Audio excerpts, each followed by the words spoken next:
Okay guys, welcome to your Dinar Ombudsman call for Monday. Again, we'll probably have a pretty quick call here, not a whole lot going on. A couple things first. We've been having some problem with audio. Hopefully we'll get that fixed. People who are getting the MP3s, they seem to be working out fine.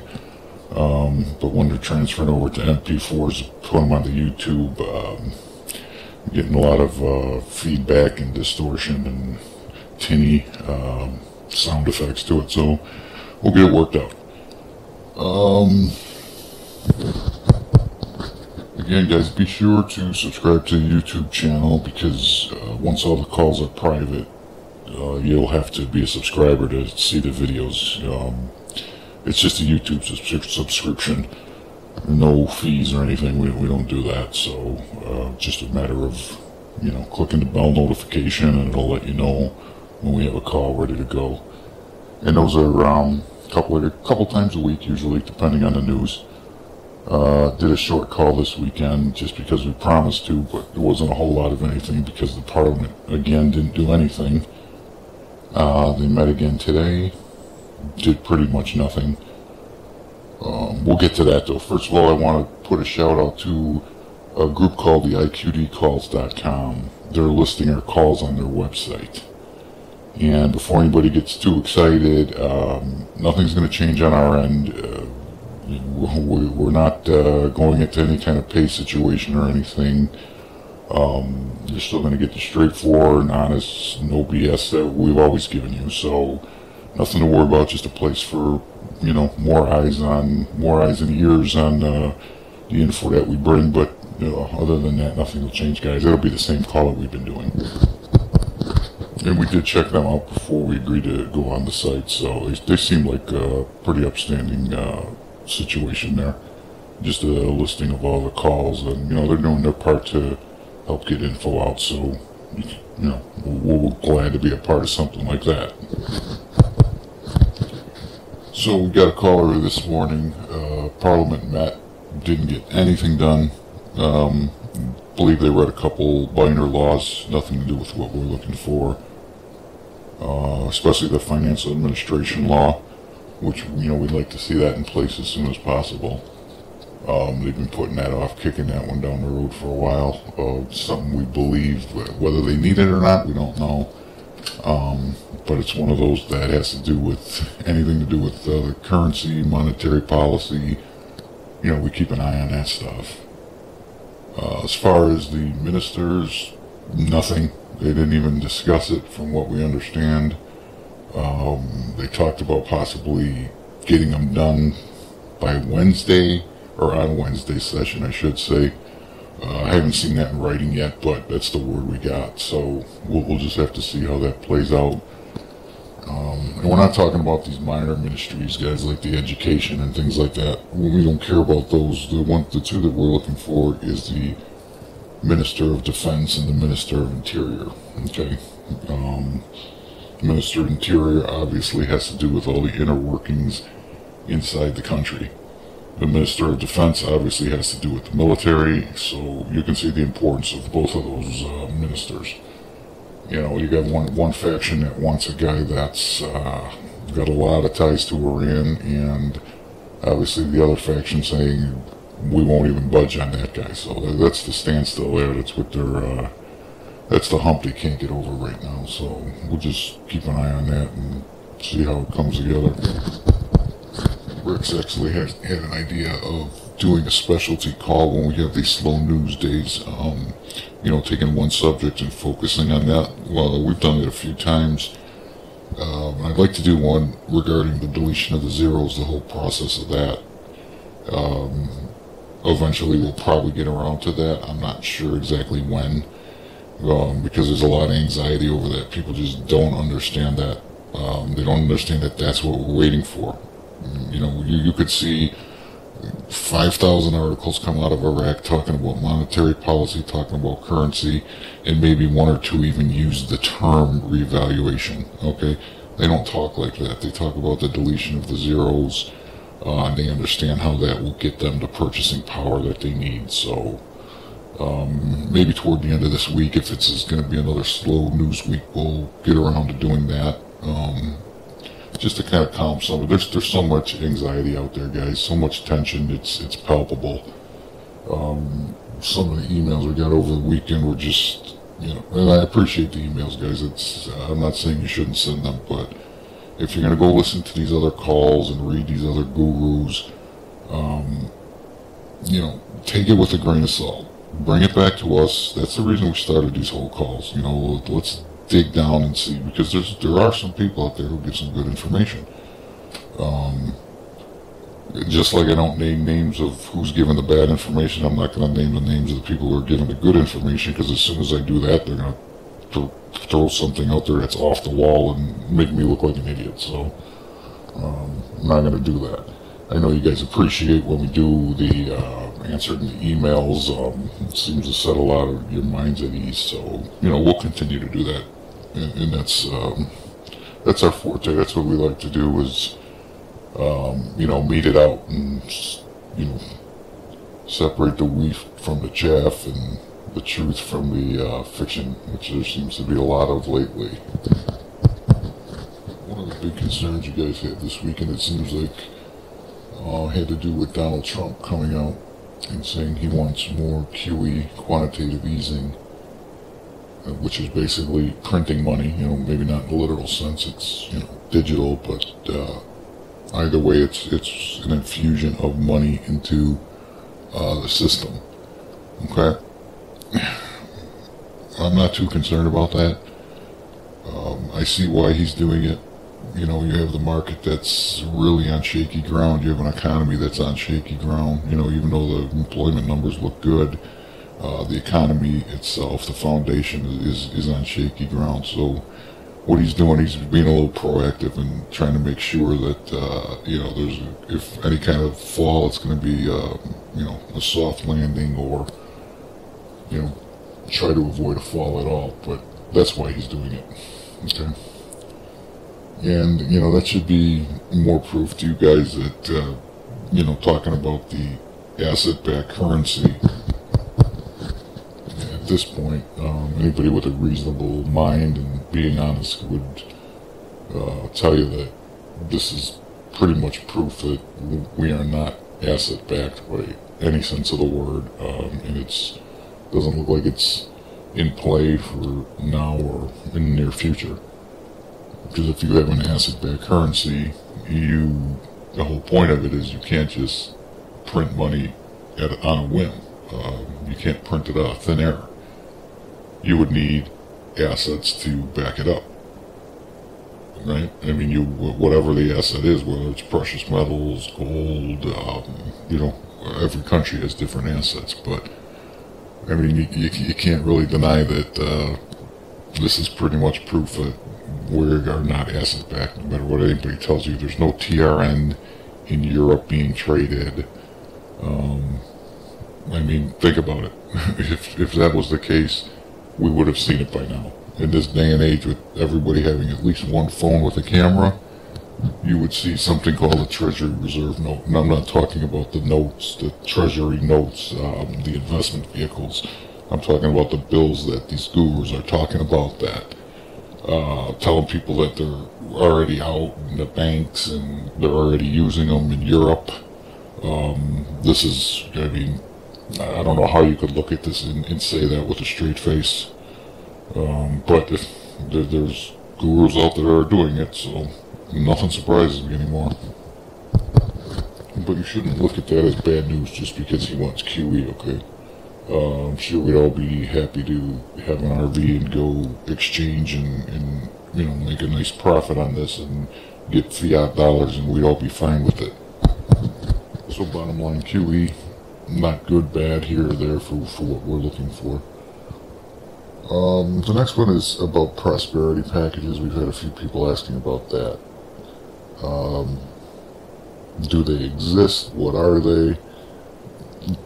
My best suggestion with that, guys, is, go try to find something credible, out there in the internet. Yeah, I've heard it for years. I've heard for years that they're delivering them. I still have yet to see anything, proof positive that these even exist. As far as things like farmers' claims, yes, that's the type of thing that you can find proof that exists. But what do we care unless you're part of that farmers group that has money coming? Has nothing to do with us.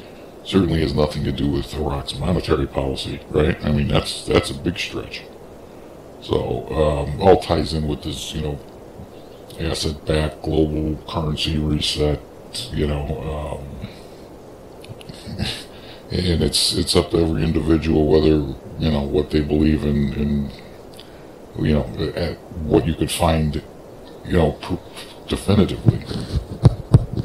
I guess the way I look at it is when you have 1, 2, 3 hour calls, you need something to talk about. So this is good a thing as any, I guess, to talk about. Especially I know these guys like to put things out there that nobody can prove or deny, because that keeps you coming back, right? Make it sound good, make it sound like it's happening tomorrow, get everybody coming back, get them excited, and we're just not going to do that.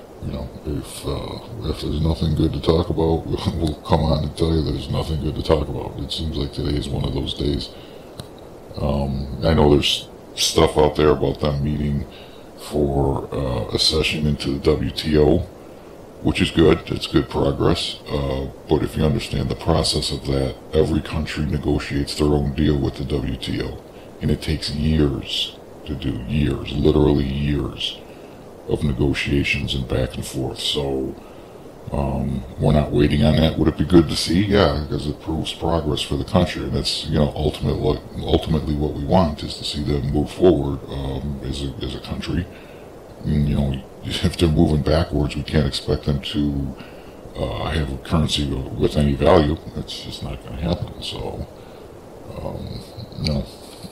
look for progress. That's all we can do, and we'll keep an eye on it. We'll talk to the people that we can about it. There was one question about Etienne. I hope I'm pronouncing it right. Etienne asked about exchanging in France. Etienne, I have no idea, buddy. I'm sorry. I just don't know. Anything outside the United States, I have no idea how that's going to work. I could ask our bankers in Italy what they know, if anything. I know it's not France, but it's about as close as I can get to getting any kind of information, because I know there's a lot of people outside of our country that have dinar. Whether they could have bought it, from their country or whatever, they still have it in hand. So I know there's a lot of people who need these questions answered. So let me talk to our bankers in Italy and see if they have any kind of information, because, like I said, I don't want to tell you something that I don't know, and I just don't know. Okay. Put one up, please, Rex.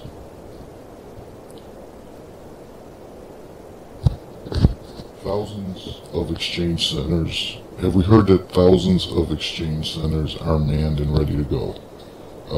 Yeah, they're called banks, guys. That's where you're going to go to exchange. If you think about this logically, if there's thousands of exchange centers and they're all manned, wouldn't somebody know one person that works there? I would think so. But yet, you hear the stories, the third person. I know a guy who knows a guy. That goes along with all the other bank stories. I walked into the bank and I asked about the IQD, and they gave me a wink or a smile, or said I'm going to be a rich man, or the manager called me in their office and shut the door, and they invited a wealth manager. Guys, we've been hearing these stories literally for years, okay? And they all have the same theme: get people excited, and nothing ever comes of it. The people that usually say that, you never hear from again. They never follow up. So just watch what you listen to, guys, and that's including us. Don't take anything we say as gospel. We are not advisors in any capacity, whether it's investment, finance, legal. We do not give advice. We do not consult. We just give our opinions. Never do anything on our word, okay? Always do your own due diligence with us and with everybody else, okay? I had an interesting email from someone. I wish I had it. Rex, do you have that one? No, never mind, that's okay. I'll summarize it. It was a person who basically said they knew to our calls and enjoyed it, even though they disagreed with just about everything we said, but they enjoyed the calls because they learned things that they didn't know. After one of our calls recently regarding the Kuwait RV, they went years, knowing for sure that Kuwait had an RV and people got rich off of it. Well, after doing their own research, they figured out that, yeah, we were right. They really didn't have any kind of RV. And that's what we want you to do, guys, is the internet's a treasure trove of information. All you have to do is go look. We'll give you a jumping off point, and you guys go check it out. And that's the way you should look at all the calls, all the blogs you read, everything. Look at it as a starting point. Go do the research on it and see what you can come up with. And it's a good way for you too to find out who's reliable, who you should listen to, and who you shouldn't even waste your time with. Because I know a lot of people get on every single call there is. They read every blog, which I understand. We used to do that. We were just like you. The more desperate people became, the more they read, and the problem is you get, number one, conflicting information, right? And then you don't know what to believe. And then number two, you might get the information that you didn't want to hear, saying that it's years away, and now you're depressed, and then you read another one and listen to another call that tells you you'll be in the banks this week because my contact knows this and that, and then you're high for a day until it doesn't happen, and then you're back low. It's a roller coaster, guys, and we don't want you on that. We did that, and it's not good for you, believe me. It's not good for anybody's health, okay? Mentally and physically. You could wear out your adrenal glands doing this stuff, so just be careful who you listen to. If you have to listen to everybody, then, throw it all in a pot, mix it up, and, do your own research, see what comes out of it, and you'll be better off. You'll be better off not being on a roller coaster. That's what we try to do here. And that was one of the points that the person made in the email was they got off our calls and they said they weren't high and they weren't low. They were just there, something to that effect. And I thought that was a really good way to put it. You put the information out there, let people make up their own minds. And we don't expect everybody to agree with us. Who would want to be on a call that you agreed with everything they say, right? Why would you bother? You're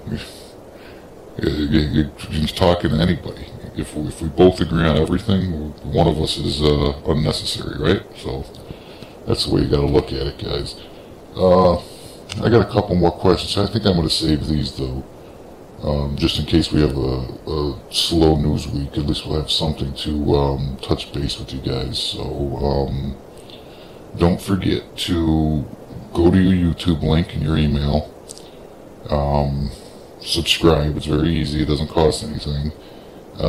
Click the bell so every time we put a call up, you'll get it right away. And that's it. If you have any questions, we're dinartruth@protonmail.com. And other than that, we'll probably talk to you guys hopefully, well, depending on what time, probably Wednesday morning-ish, as soon as we hear from Iraq and see what they got accomplished, if anything. We'll be back to give you guys a quick update. Anyway, have a good rest of your Monday, and we'll talk to you then. Bye.